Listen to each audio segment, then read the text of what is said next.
Le débrief de la matinale, les temps forts de ce que vous avez entendu ce matin sur Europe 1. UMP, PS, FN, tout le monde semble content. Mais qui sont les vrais vainqueurs de ce premier tour des départementales?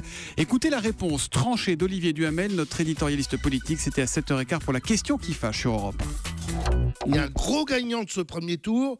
Et je vais vous surprendre, c'est le Front National. Et il y a un gros gagnant des élections départementales qui sera le grand vainqueur dimanche prochain, c'est l'UMP-UDI.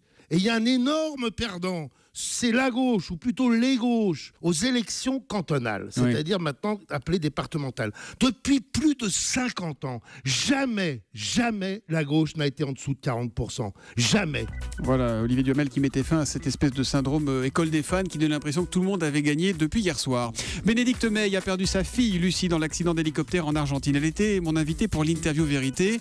Et à 7h45, je lui ai demandé si elle comptait porter plainte contre la société de production qui organisait le tournage de Drop. Écoutez sa réponse.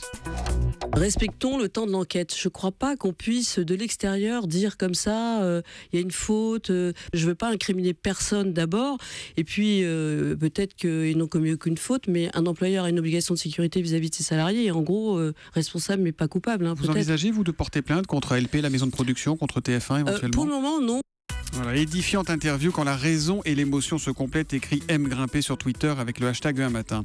Il y a pénurie de certains vaccins en pharmacie, dont celui de la coqueluche, et ça pourrait être dangereux pour les bébés. Écoutez les explications de Daniel Floré, c'est le président du comité technique de vaccination, c'était dans le journal de 7h30. Les décès par coqueluche, ça concerne des nourrissons de moins de 6 mois. Donc si on retarde l'âge de la vaccination, on aura des résurgences importantes de ces maladies avec des risques de formes graves et de décès. Et puis, c'est donc la circulation alternée aujourd'hui sur Paris et 22 communes de la proche banlieue. Vous êtes très nombreux à nous appeler et à réagir au 3921. Beaucoup de questions, dont celle de Dominique qui nous appelle de Vanves. Bonjour Dominique. Bonjour Thomas. Quelle est votre question Dominique? Je voudrais savoir s'il y a une dérogation pour les handicapés. Est-ce qu'on peut rouler quel que soit notre numéro? Alors voilà pour cette question, on va la poser en direct à Sandrine Prioul. Sandrine, vous êtes en direct de la place d'Enfer Rochereau à Paris où se tient un barrage de police. Effectivement, Dominique a raison, il y a bien une dérogation qui s'applique.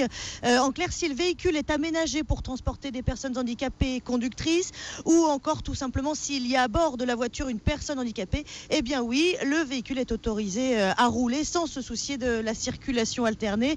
On ajoutera, Dominique, que les voitures prioritaires, bien sûr, les ambulances ont bien entendu le droit aussi de circuler au même titre que les taxis, les véhicules professionnels tels que les livreurs ou les artisans. Merci beaucoup Sandrine Prioul en direct de la place d'Enfer Rochereau à Paris. Vous continuez à réagir à la matinale avec Twitter et le hashtag un matin sur europe1.fr en nous appelant au 39 21.